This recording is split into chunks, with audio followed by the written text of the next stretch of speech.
तो आज एक नए दिन के साथ, एक नए वीडियो के साथ, एक नई कक्षा के साथ हम आपके सामने हाजिर हुए हैं। जैसा कि मेरे प्यारे बच्चों, हम लोग इसके पिछले वीडियो में पाठ 5 के अंतर्गत संज्ञा नामक पाठ पढ़ा और उसमें जो भी बातें पाठ से संबंधित था उसे हमने आपसे चर्चा किया और उस पाठ में दिए गए सभी अभ्यास कार्यों के विषय में मैंने आपको बताया। आज हम नए पाठ की शुरुआत करेंगे और उस पाठ का नाम है जेंडर, जिसे हम लिंग कहते हैं। तो आज हम इस पाठ की जो हम शुरुआत करने जा रहे हैं यह हमारे लिए बहुत ही इम्पोर्टेंट है और आगामी जो हमारा अर्धवार्षिक परीक्षा होने जा रहा है उस परीक्षा के अंतर्गत भी यह पाठ हमारा आता है। तो इसलिए जो भी आप लोग पढ़ाई करिए बड़े ध्यान से करिए। जो भी वीडियोज आपके पास जा रहा है उसे पूरा देखने की कोशिश करिए। बीच में आप देखते हो तो आपका जो क्रम होता है वो टूट जाता है और आपको बताई गई सारी बातें बिल्कुल समझ में नहीं आती है। तो जो भी वीडियो आप देखिए, किसी भी सब्जेक्ट का हो, कोई भी वीडियो हो, आप उसे जरूर पूरा देखिए। जब तक आप उसे पूरा नहीं देखेंगे आपको पूरी तरह से पाठ समझ में नहीं आएगा। तो उस पाठ को आप विस्तृत रूप में पढ़िए ताकि जो भी बातें बताई जा रही हैं, जो भी बातें समझाई जा रही हैं, आप उसे पूरी तरह समझ और संतुष्ट हो सकें। तो आज हम एक नए पाठ की शुरुआत कर रहे हैं, लेकिन उससे पहले हम अपने पिछले वीडियो में जो भी आपको गृह कार्य दिया गया था, मुझे विश्वास है आप सभी लोगों ने पूरा किया होगा। तो उस पाठ का जो भी आपको प्रश्नोत्तर लिखना था, जो भी आपको अभ्यास कार्य करना था, उसे आपने फेयर कॉपी में नोट कर लिए होंगे, यह हमें पूरी तरह विश्वास है। और यह भी मुझे आशा है कि आपको जो भी पाठ पढ़ाया और समझाया गया है उस पाठ को आप पढ़ते और समझते जा रहे होंगे।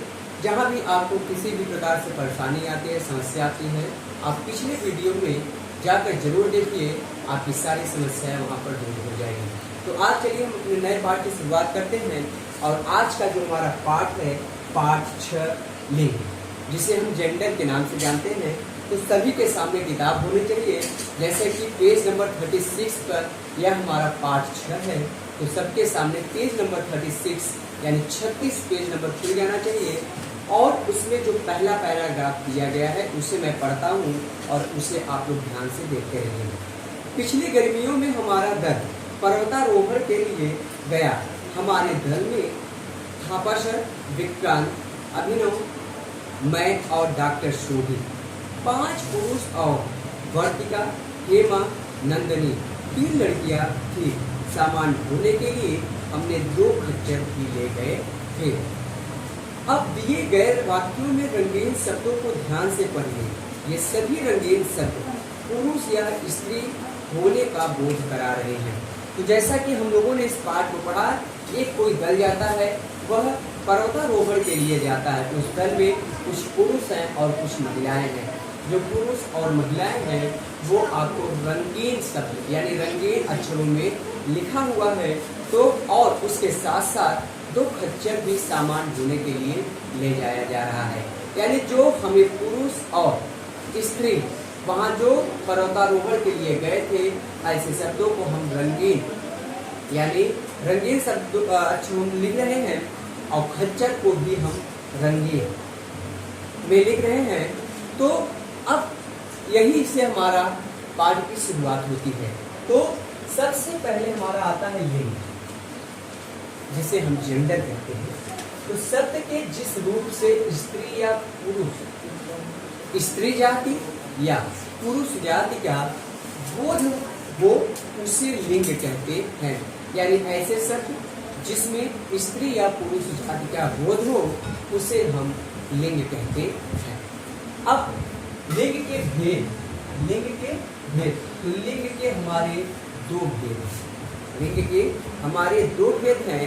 पहला है हमारा पुल्लिंग और दूसरा हमारा है स्त्रीलिंग। अब फिर से एक बार आप किताब की तरफ ध्यान देंगे, पेज नंबर 36 पे ही जो हमारा पहला है पुल्लिंग है, उसमें एक पैराग्राफ दिया गया है कि रात हो गई थी, आकाश साफ था, दूर कहीं चांद चमक रहा था, असंख्य तारे टोली बनाकर निकल आए। मामा जी ने अपनी दूरबीन से ऋषभ और आमोद को ग्रह मंडल दिखाने शुरू कर दिए। यह अनुभव अभूतपूर्व था। इन वाक्यों में आकाश, चांद, तारे, मामा जी, ऋषभ, आमोद व ग्रह शब्द पुरुष होने का बोध करा रहे हैं। यानी जहाँ पर प्लस हमारा परिभाषा बनता है कि जिस शब्द के रूप में, शब्द के जिस रूप में पुरुष जाति होने का बोध कराए, पुरुष जाति यानी मेल, पुरुष जाति होने का बोध कराए या हो, उसे हम पुल्लिंग कहते हैं। पुल्लिंग का आप समझ रहे हैं, मेल और स्त्रीलिंग फीमेल।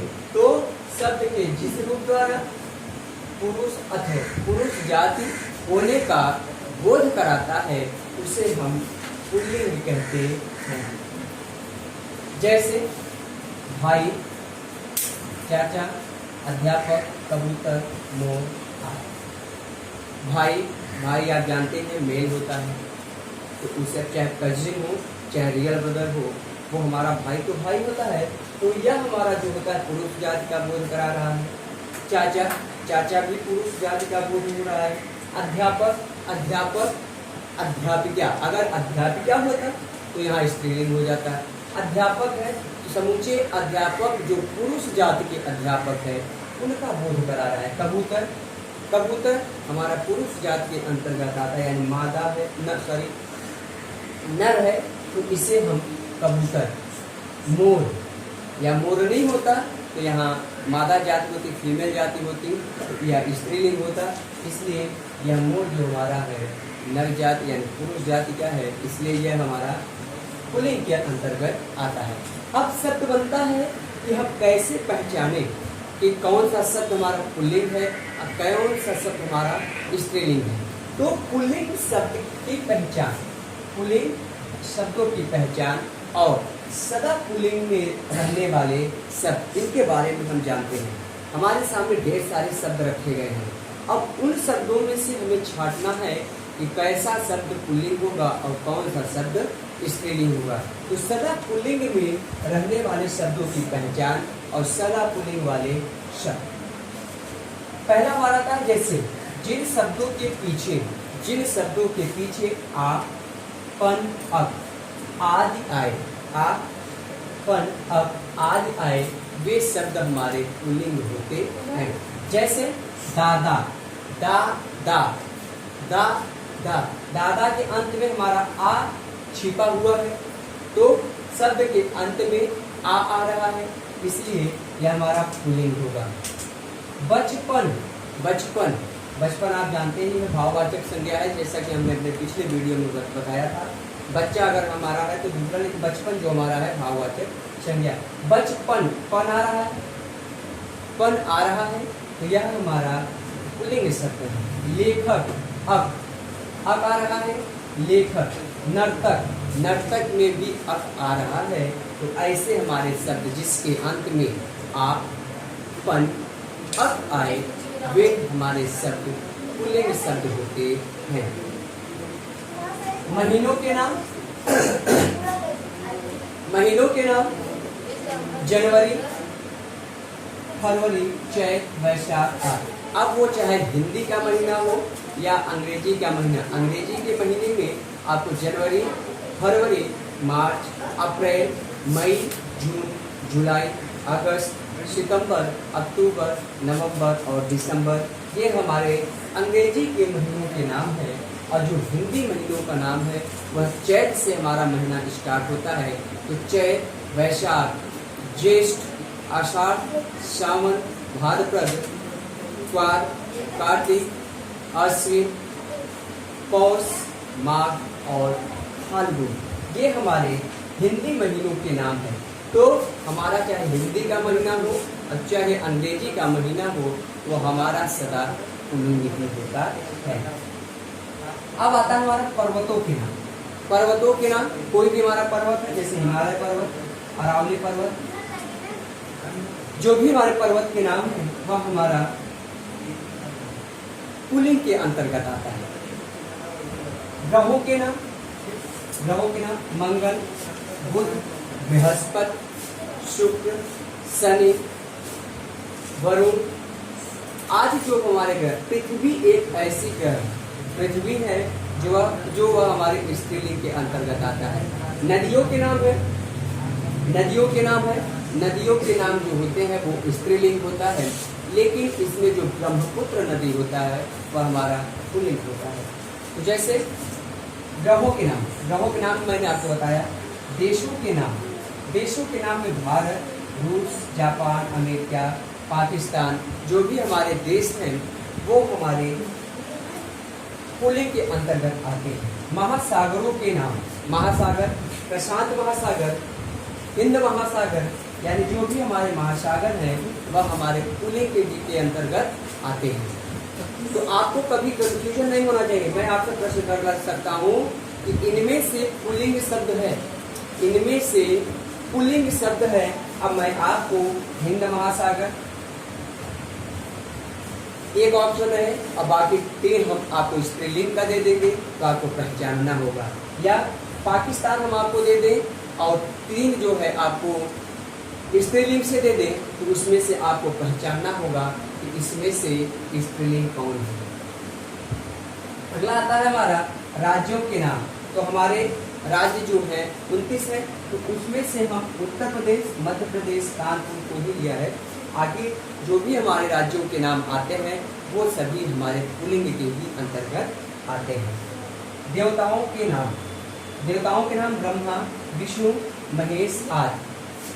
देवताओं के नाम, देवियों के नाम नहीं, देवताओं के नाम जो हमारे होते हैं वह पुल्लिंग होता है। और आगे जब हम स्त्रीलिंग बताएंगे वहाँ स्त्रीलिंग के विषय में जो भी बातें होंगी वहाँ आपको बताया जाएगा। पशु पक्षियों और कीटों के नाम। आप कीड़ा मकोड़ा आप जानते हैं, तो पशु पक्षी अथवा कीड़ों के नाम। तो जैसे तोता हमारा पुल्लिंग है, कौवा पुल्लिंग है, बाज पुल्लिंग है, खरगोश, भालू, मच्छर आदि ये हमारे सभी पुल्लिंग हैं। लेकिन अब अगर इसे हमें स्त्रीलिंग बनाना होगा तो हम क्या करेंगे? क्या इनका स्त्रीलिंग होता है या हमें कुछ और करना होगा? तो नोट में मैंने यहाँ आपको बताया है कि स्त्रीलिंग में लिखते हुए यानी इनको स्त्रीलिंग में लिखते हुए इन जीव जंतुओं के, यानी जो हमने आपके सामने कुछ जीव जंतुओं के नाम लिखे हैं, जंतुओं के आगे मादा शब्द लगा दिया जाता है। मादा शब्द, मादा नर जो होता है पुरुष होता है और मादा जो होता है वह स्त्रीलिंग होता है।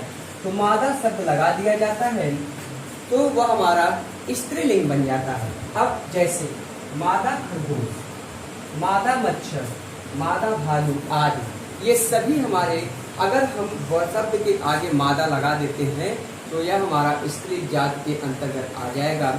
और जब ये हमारा यहाँ मादा को हम नहीं पढ़ते हैं, मादा न पढ़ें यहाँ पे, तो ये हमारा पुल्लिंग के अंतर्गत आ जाता है। तो ये जो बातें हमने आपको बताया, लिंग क्या है, लिंग के कितने भेद हैं? हमारे 2 भेद हैं, स्त्रीलिंग और पुल्लिंग। तो आज हम लोग पुल्लिंग के विषय में पढ़े हैं।